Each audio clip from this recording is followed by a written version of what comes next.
Bom dia, meus amigos, minhas amigas. Hoje vamos falar um pouquinho mais sobre contos de fadas. Eu vou mostrar aqui só um pouquinho antes disso, ó. Olha que beleza esse pôr do sol, ó. Esse é o cantinho aqui onde eu tô, com vista ali para o pôr do sol, ó, que beleza. Acho que tá dando para ver aí direitinho, né? Muito bem. Eu fiz um vídeo também sobre o Bosque das Fadas, que depois a gente vai encaixar aí no nosso... Ih, peraí que não tá... Ah, tá voltando aqui, ó. Eu fiz um vídeo também sobre o Bosque das Fadas, que depois a gente dá um jeito de editar para vocês verem. Muito bem, meus amigos. Hoje eu vou continuar falando sobre algumas histórias de contos de fadas que algumas pessoas me narraram. Eu acho que eu vou contar mais uma história hoje e vou falar de um livro também, das histórias que estão nesse livro. Mas vamos lá. Eu queria dar ênfase, antes de contar a primeira história sobre fadas, ao fato de que uma vez eu li uma história muito bonita em algum site na internet de uma pessoa que fala que esses seres espirituais, eles se ressentem muito de terem contato com os seres humanos, que eles adorariam ter um maior contato com os seres humanos, e que isso só não ocorre porque nós, seres humanos, nós estamos com a nossa visão espiritual fechada. A gente se embrenhou demais numa forma de viver e de pensar materialisticamente, onde a gente simplesmente se esquece da existência desses seres espirituais. E quando a gente se esquece da existência deles, o mundo espiritual, de alguma forma, fecha as portas para que a gente tenha contato com esses seres. Então, avivar um pouco o conhecimento sobre esses seres com essas histórias podem ajudar a que vocês, quando estiverem vivendo um momento de grande pureza, possam ter contato com esses seres. A pureza é muito importante, até porque ela é um pré-requisito de proteção para o ser humano. Quando a gente entra no mundo espiritual despreparado, coisas ruins podem acontecer. Quando a gente abre os nossos olhos espiritualmente, coisas ruins podem acontecer se a gente não estiver bem preparado. E a pureza significa que a gente está conectado com aquilo que há de mais puro em nós, que é o nosso espírito. E aí a gente tem garantida a luz do espírito e a pureza do espírito para nos iluminar quando a gente atravessa os portais aí para o mundo espiritual. Mas a história que eu vou contar hoje, acho que as duas ainda são histórias em que são eles, então, que vêm para o lado de cada realidade, para se revelarem aí para nós, seres humanos, porque eles querem muito fazer isso.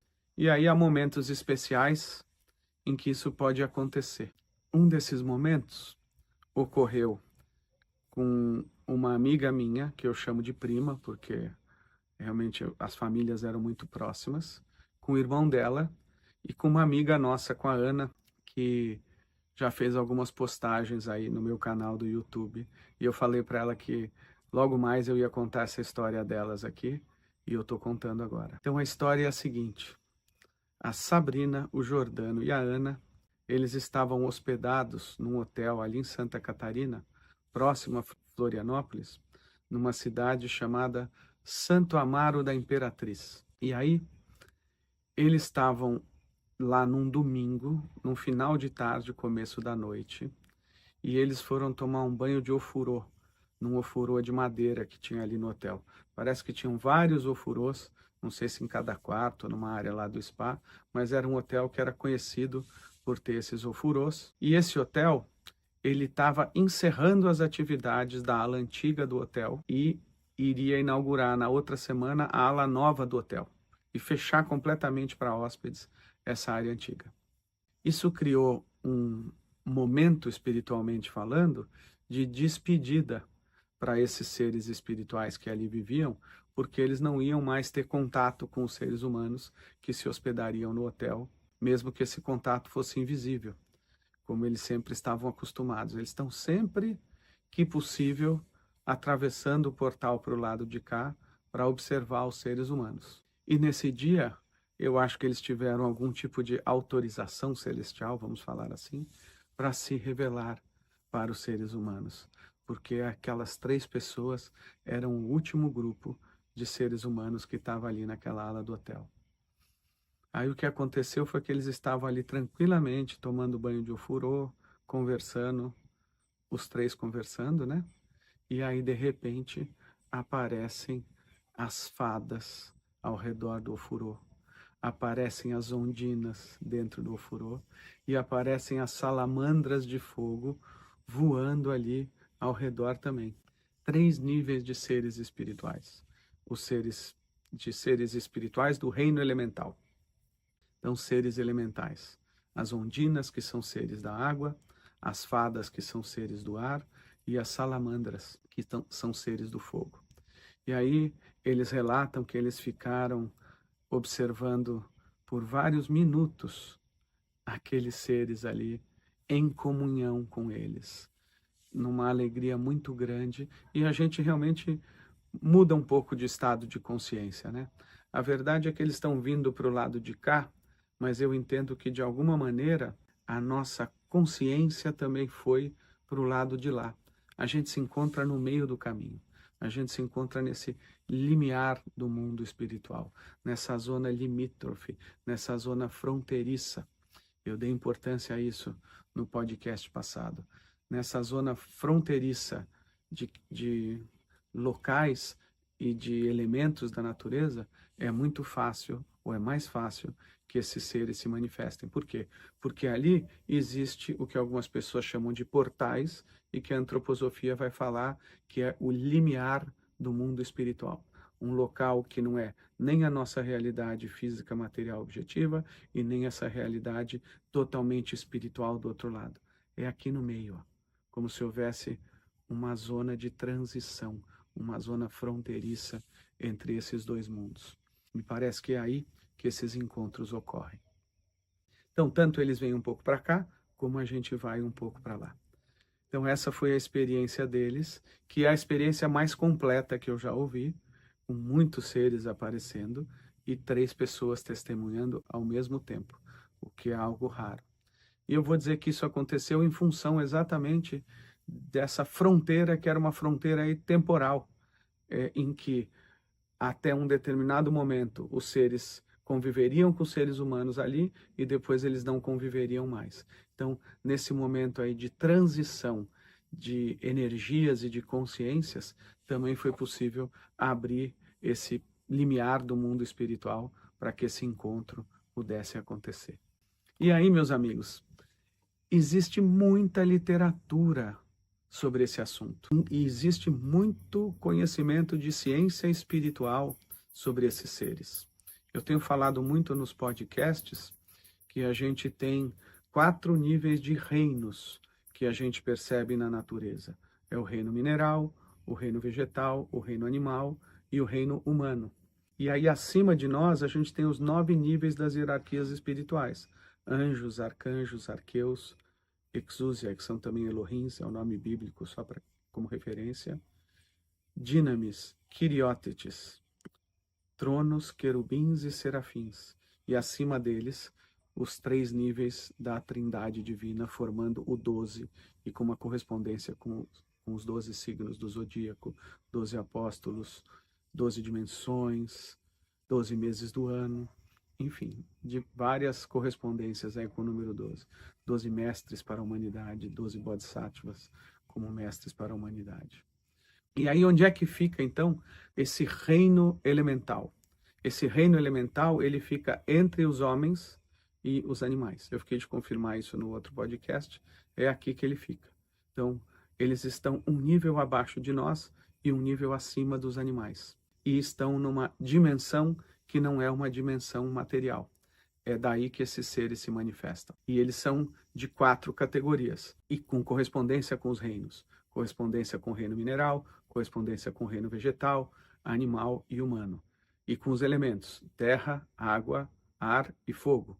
E aí, o que a gente tem? Gnomos na terra, ondinas na água, fadas e elfos no ar e as salamandras como seres do fogo. E a antroposofia, o Rudolf Steiner, fez dezenas de palestras a respeito desses seres elementais. E eu conheço dentro das publicações antroposóficas também, um livrinho chamado Karlik, que é sobre uma moça que tinha a visão clarividente aberta, clarividente, clareaudiente, transitava completamente consciente aí nesses mundos espirituais, e ela tinha um ser espiritual, que se não me falha a memória, é um gnomo, que conviveu com ela durante muitos anos da vida dela, e relatou para ela vários aspectos sobre esse reino dos elementais. Um dos aspectos bem interessantes que ele revela é que esses seres, quando eles fazem parte da natureza, eles são seres livres. Então existem os elementais naturais, que são os elementais que gozam da sua plena liberdade dentro de um propósito de atuação no mundo. E aí ele diz que quando nós, seres humanos, criamos qualquer artefato a partir da natureza, mas que é industrializado, que é fabricado, forjado, lapidado, pode ser até um artefato de madeira simples, de ferro.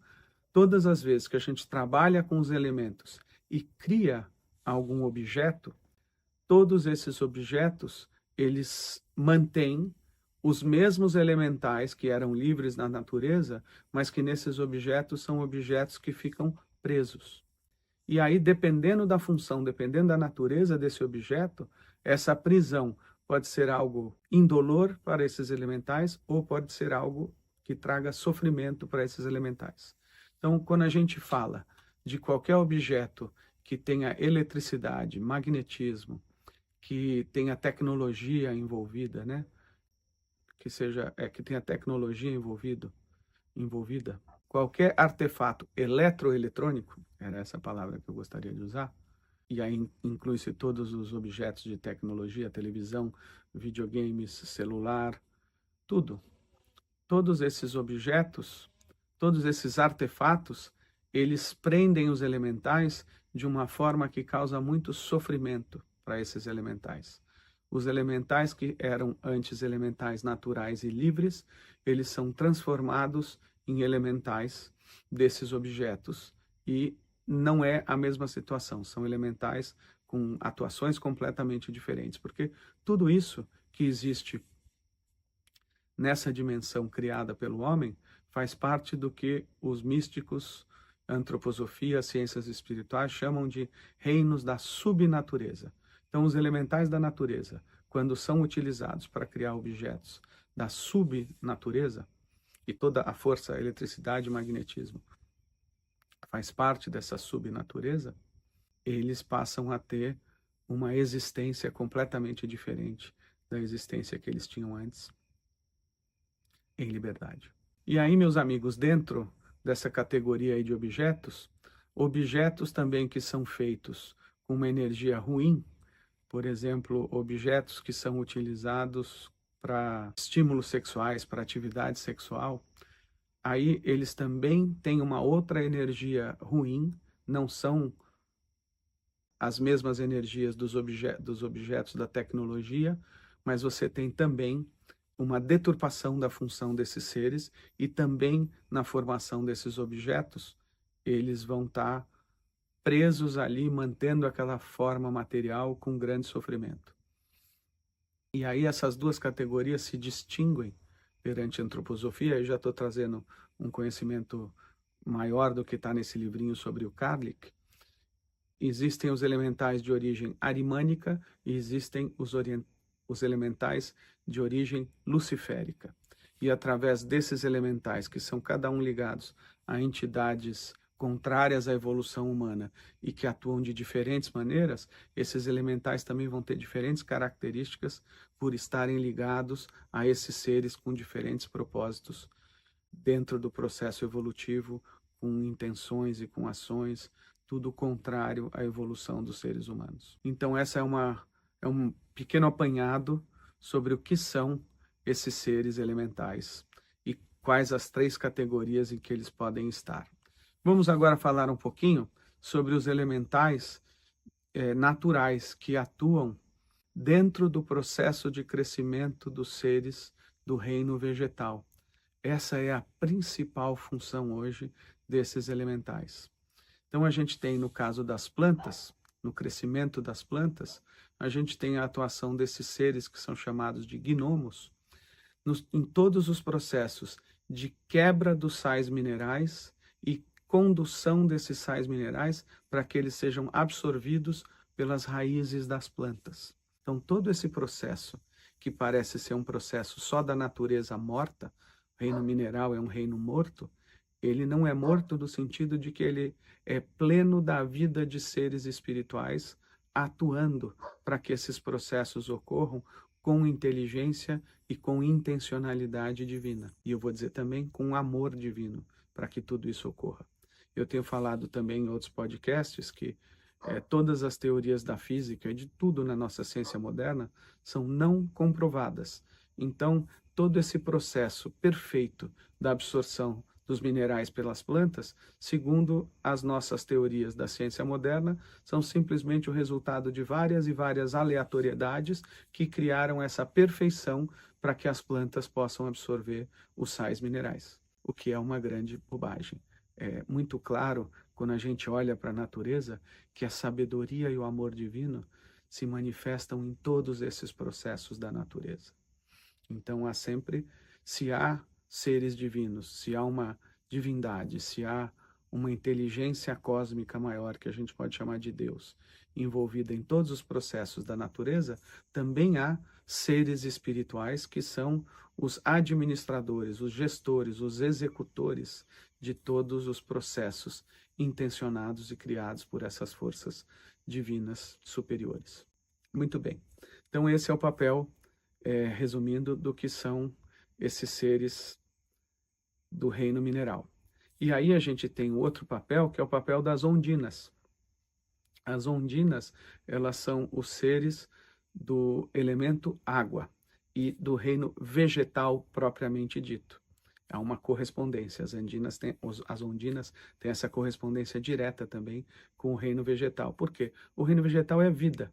E essa vida se manifesta nesses processos das reações químicas, das trocas iônicas, que é o que acontece, cátions e ânions, cargas positivas e cargas negativas, são o que fazem com que ocorram as reações químicas, onde um determinado elemento de uma molécula é trocado passando para outra. Todas essas trocas ocorrem por diferença de cargas elétricas. Isso a gente aprende na nossa ciência básica de colégio. Isso, em grande parte, é uma verdade. O que não se explica é como é que essas reações químicas ocorrem em relação à força dos seres espirituais que ali atuam. E eu vou explicar uma delas para vocês entenderem, que está completamente ligada à função principal dessas ondinas na condução da seiva. Quando a gente está no colégio, a gente aprende que a seiva ela sobe na árvore por pergolação, como se houvesse uma propriedade mecânica ligada à físico-química da seiva, em que quando uma gotinha de seiva ela encosta em outra, há um movimento que faz com que ela suba para cima da outra.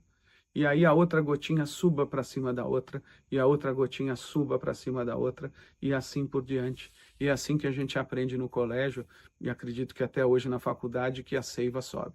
Uma grande bobagem, até eu falando aqui para vocês, não faz muito sentido isso, sabe? A gente acredita porque a gente está treinado a acreditar no que os nossos professores nos dizem, no que os livros didáticos nos dizem e no que a ciência nos diz. Mas é simplesmente uma programação mental que nos faz aceitar algo que é tão superficial como uma verdade sem que a gente comprove para nós mesmos que essa é a verdade. A gente aceita passivamente o que a ciência nos traz e passa a entender que o mundo é dessa maneira, ou seja, da maneira que a ciência nos faz pensar que o mundo é.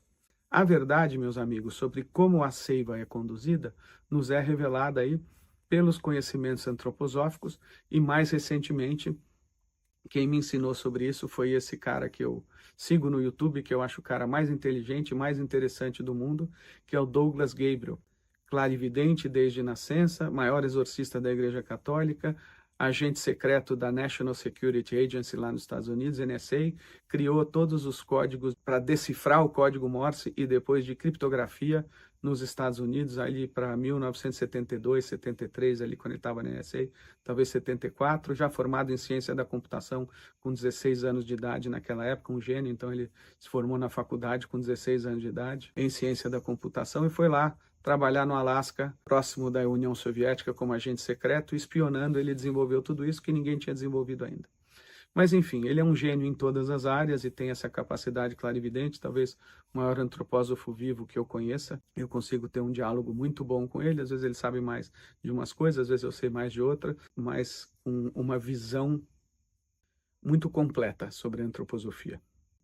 O que ele me ensinou? Ele me ensinou que nas forças etéricas existem duas cargas negativas e duas cargas positivas sempre.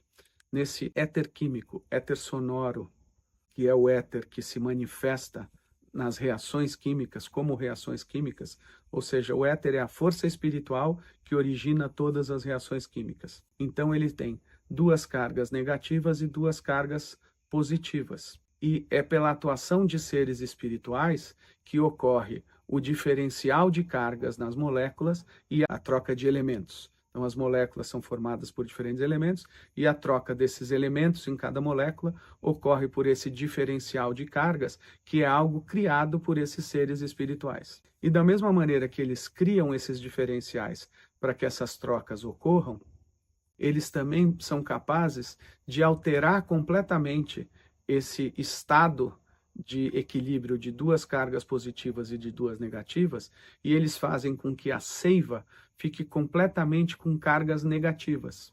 As 4 cargas passam a ser negativas.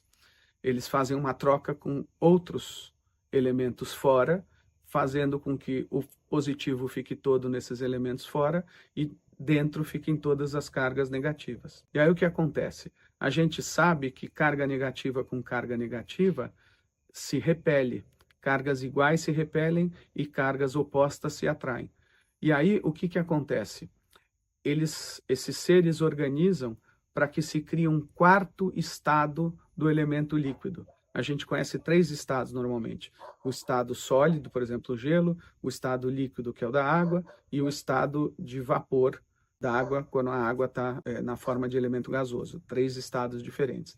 Existe um quarto estado, que é esse estado estruturado do elemento líquido. E essa estrutura se dá dessa maneira. Tudo fica com carga negativa, e aí as bordas que encostam dentro da parte interior da seiva, que é o canal por onde a seiva corre, assim como se fosse um vaso sanguíneo da planta, é o vaso por onde corre a seiva.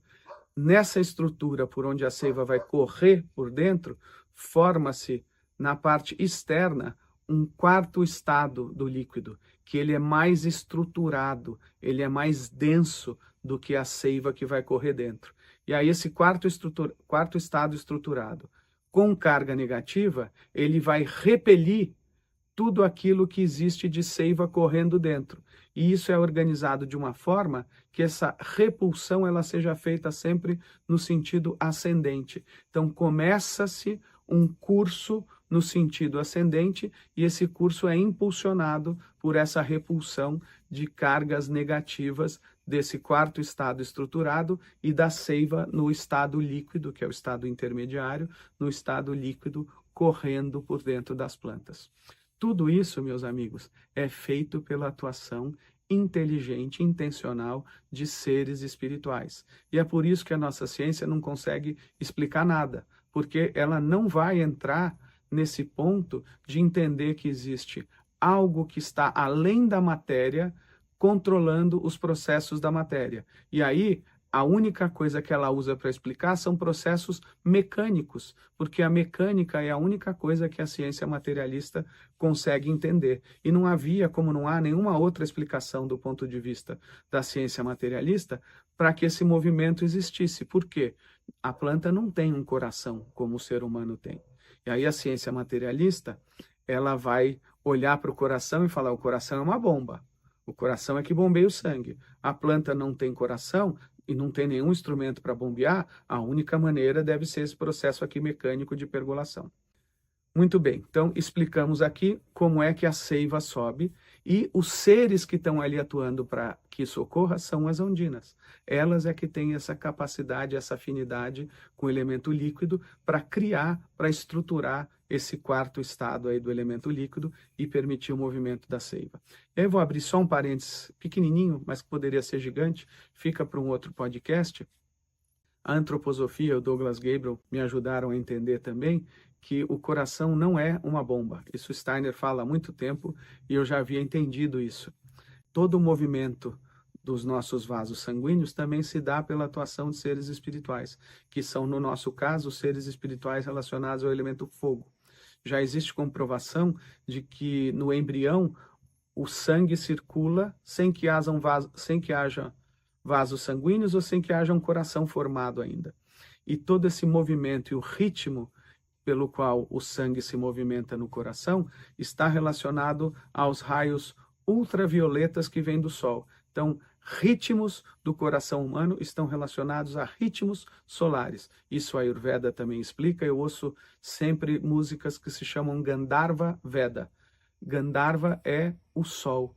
Então, é o som relacionado ao Sol, aos seus ritmos que acalmam e equilibram e melhoram, dão inteligência para toda a fisiologia humana, porque existe essa correlação entre os ritmos solares e os ritmos do nosso coração. E aí o que acontece no nosso coração é o mesmo processo. Pela formação desse quarto estado do líquido no sangue é que existe o movimento cardíaco. Quando o sangue chega no coração, ele simplesmente chega lá, cria dois tipos diferentes de vórtice, que vai gerar um tipo de energia muito interessante, que é a energia piezoelétrica, que é uma mesma energia que existe nos nossos polos, que são conhecidas como aurora boreal. Então, essa energia que é formada quando o sangue chega como resultado do movimento do sangue, da energia que vem do Sol, para que ele se movimente, e no ritmo que vem do Sol para que ele se movimente, essa energia depois que veio do Sol vai gerar impulsos etéricos que vão do nosso coração à nossa mente para ativar, num primeiro momento, dentro da nossa evolução normal, numa primeira etapa de evolução, todos os nossos pensamentos, para que a gente pense, a gente depende totalmente dessa energia, e também essa energia, quando ela é um fluxo maior, mais evoluído, e a gente entra com o mesmo fluxo da Terra, do Sol que vem na Terra, que entra pela aurora borealis, que se liga ao etérico da Terra e que tem a ver com o próprio Cristo, a gente tem falado disso em alguns podcasts, o fenômeno da eterização do sangue. O sangue do Cristo, ele se conecta com a Terra e hoje a gente pode se conectar com esse sangue, com o Cristo no etérico, através desse fenômeno que ocorre no campo etérico da Terra e que ocorre também no nosso coração. Quando a gente se liga com esse fluxo do sangue etérico do Cristo, dessa força solar, do corpo do Cristo unido a todo o planeta Terra, aí a gente ativa a nossa glândula pineal e através disso a gente ativa todos os processos de clarividência, que é o que nos permite, por exemplo, ver fadinhas. Está vendo, meus amigos? Tudo se conecta. No final a gente abre um parênteses, mas trouxemos aqui algo muito importante para que você entenda verdadeiramente como é essa capacidade de enxergar seres aí do mundo elemental e outros seres do mundo espiritual. Então vou fechar esse parênteses aqui agora sobre o coração. E aí, o que acontece? A seiva, então, ela é levada e aí a gente vai formar as folhas e tudo que é verde nas plantas. Nas folhas, a gente tem uma energia que está ligada ao elemento do ar.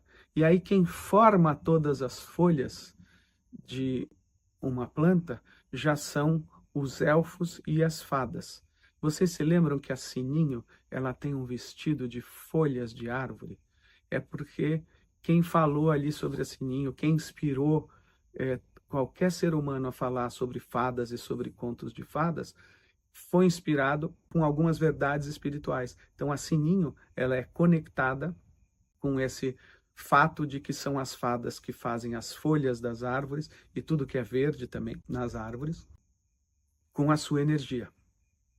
Além disso, esse elemento do ar, ele está ligado à luz. Ar e luz se conectam no mesmo nível. Então, a Sininho, o que ela faz? Ela acende uma luzinha, tá certo? Ela tem essa luzinha, essa estrelinha nela. Muito bem, então é dessa forma que essas coisas se conectam. E aí o que as fadas fazem? As fadas, elas vão... Isso é importante também para a gente entender. Vou voltar um pouco, tá? No elemento mineral e no elemento líquido, ou seja, gnomos e ondinas, tudo ocorre dentro da planta. Quando a gente chega no nível das folhas e das fadas, tudo ocorre de fora.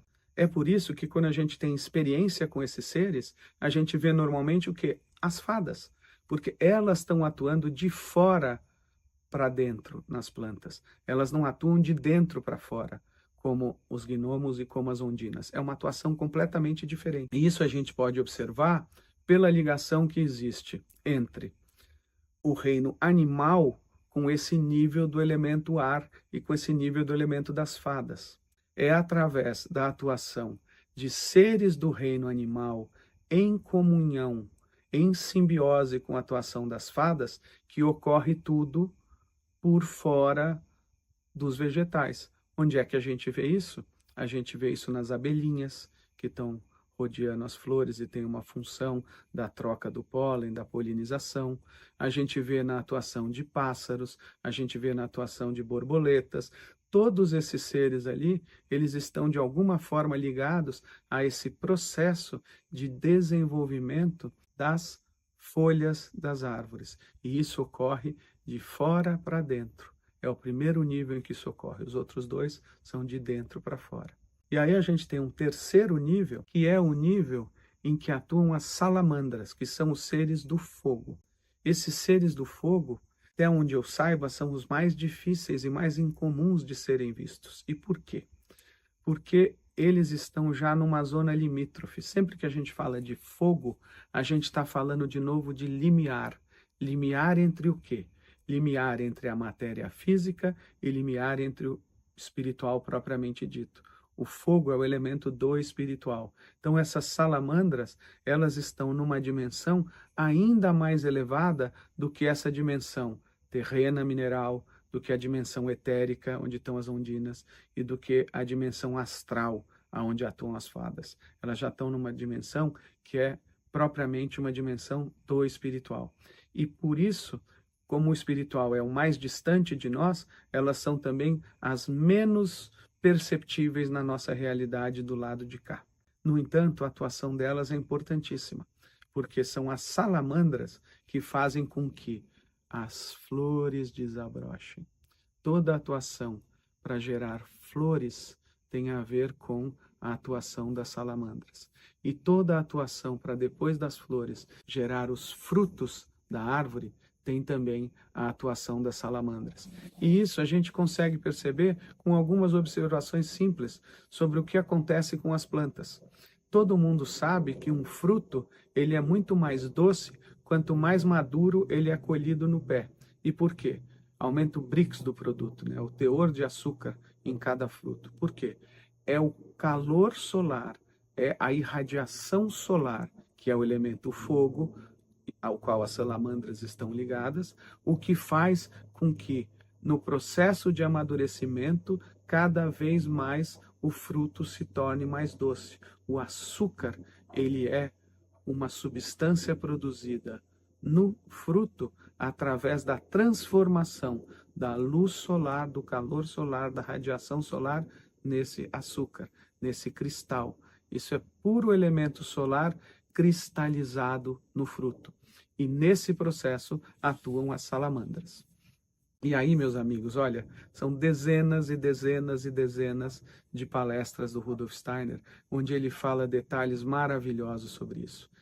Não seria o caso de eu narrar aqui contando histórias, mas quem sabe um dia a gente possa fazer um podcast ou uma série de podcasts lendo alguns dos textos, algumas das palestras do Steiner, aonde ele vai falar sobre a atuação desses seres. Ou vocês podem, a gente vai colocar aqui como imagem, tanto o livrinho do Karlik, como esse livrinho que eu mencionei, que tem várias palestras, eu não me lembro agora, é uma coletânea sobre palestras sobre elementais. E além disso, tem um terceiro que eu mencionei no podcast anterior, que é os seres elementais e seres espirituais. Todos esses daí trazem bastante conhecimento sobre esses seres, na forma mais segura que vocês podem ter acesso a um conhecimento verdadeiro, que é através da antroposofia. O conhecimento espiritual mais elevado, melhor codificado para a nossa forma de pensar materialista nos dias de hoje, para o nosso pensamento intelectual, racional, lógico que a gente desenvolveu hoje em dia. E aí eu vou aproveitar para falar mais um pouquinho só sobre essa questão da clarividência, que é o pano de fundo de tudo o que a gente tem tratado nos nossos podcasts, já que a própria antroposofia e os Vedas vêm dessa capacidade clarividente do ser humano. Eu queria dizer o seguinte, eu sempre falo de uma antiga clarividência e de uma nova clarividência. A antiga clarividência, ela é uma clarividência que mesmo desperto, quando a gente tem contato com esses seres, a gente vai ter o contato com esses seres como se a gente estivesse sonhando. E aí eu trouxe uma experiência minha em que eu tive um contato com esses seres em sonho, e isso também pode acontecer. A antiga clarividência se manifesta muito também na forma de sonhos, ou se manifestava já desde aquela época na forma de sonhos. Isso pode acontecer também. Embora já exista hoje, está disponível, a nova clarividência também nessa forma de sonhos. O que acontece então na antiga clarividência é que a gente vai ter uma percepção de sonho acordado. Ou seja, ela não é clara, ela é um pouco nublada. Isso ainda é possível. Algumas pessoas podem ter contato com esses seres elementais sob a forma da antiga clarividência. Mas há uma outra experiência, que é a experiência que eu narrei para vocês, em que eu tive um contato completamente lúcido com a fadinha na minha experiência, em que ela subia ali em direção à janela, andando pelo fio do raio de luar. Completamente lúcida, consciência de vigília, completamente desperto. Assim como eu estou aqui falando com vocês, eu estava observando tudo em relação à fada. Isso só é possível, meus amigos, pela nova clarividência crística. O Cristo, ele é capaz de fortalecer tanto a nossa constituição do nosso corpo etérico, que esse corpo etérico ele se fortalece, ele fica mais intenso na sua vibração, e a partir dessa maior vibração, dessa maior intensidade, dessa maior força, energia do corpo etérico, que os estados de intelecto clarividente, de cérebro etérico funcionando podem se manifestar. As imaginações espirituais, ou seja, imagens de realidades espirituais, podem se manifestar para o ser humano. Inspirações podem se manifestar para o ser humano. Experiências auditivas são inspirações, onde a gente ouve os seres, conversa com seres espirituais, recebe mensagens de seres espirituais. E até músicas, letras de músicas podem nos inspirar a ter um pensamento relacionado a algo que seja do mundo espiritual, como exemplo. E num terceiro nível, as intuições, em que a gente simplesmente sabe algo sobre o mundo espiritual. Imediatamente, ver já é saber. A nossa percepção da realidade é, ao mesmo tempo, um conhecimento pleno sobre essa realidade, sem a necessidade do raciocínio intelectual lógico, em que o nosso cérebro quantifica, compara, depois dá informações qualitativas sobre o que ele está vendo, e aí, depois de tudo isso, ele chega a alguma conclusão. Na intuição espiritual, a gente não tem nada disso. A gente imediatamente olha e já sabe o que é. E eu estou trazendo isso para vocês aqui porque esses seres elementais, cada um deles tem uma característica também relacionada a um desses três estados. As fadas, elas aparecem para a gente as vê porque elas são no nível do astral, que é o nível do pensamento. E nesse nível astral e do pensamento, a gente vê imagens. E o que elas vão ser para a gente são imagens do mundo espiritual que estão sendo reveladas para nós seres humanos a partir de uma visão clarividente. É assim que elas se manifestam. As ondinas, elas não vão se manifestar assim, mas elas vão nos inspirar. Então, muitas canções, muitos livros, muitas poesias têm a atuação desses seres aqui. Quando a gente está próximo do mar e a gente sente uma grande expansão, uma felicidade, uma conexão com o mar, de alguma maneira esses seres também eles estão ali participando, não se revelando fisicamente, mas se a gente está num estado de grande pureza, eles ajudam na nossa conexão com os oceanos, com as águas, com rios, as ondas, com tudo isso que acontece, o barulho do mar, o barulho das ondas. Nisso tudo, quando a gente está conectado com o nosso coração, tem a atuação desses seres também. E num terceiro nível, a gente tem também essa questão da intuição, em que ver já é saber. E esse ver é saber, meus amigos, é algo que está relacionado aos gnomos. O Steiner, nessas palestras todas, ele vai falar que os gnomos, eles riem do ser humano o tempo todo. Isso, de alguma maneira, está nos contos de fada. Eles riem por quê? Porque eles olham para o ser humano e falam, meu Deus, por que que esse ser humano é tão atrasado que ele precisa refletir sobre qualquer coisa para saber sobre qualquer coisa? Eu não tenho nenhuma necessidade de refletir sobre nada. Eu olho e eu já sei. Tudo para mim é claro. Os gnomos, então, eles são dotados de uma inteligência muito elevada, de uma inteligência que às vezes é superior à inteligência dos seres humanos. Mas é claro, é uma inteligência que não é usada no nosso nível. Ela é diferente, vamos dizer assim, porque esses seres são completamente diferentes. Mas do ponto de vista dessa inteligência para coisas materiais, para a observação de tudo que é material, os gnomos são os maiores sábios da natureza. Tudo sobre a natureza os gnomos sabem. E quando a gente se conecta com esses seres naturais e que são, portanto, do bem e não os das duas outras categorias de opositores, a gente pode saber melhor das coisas.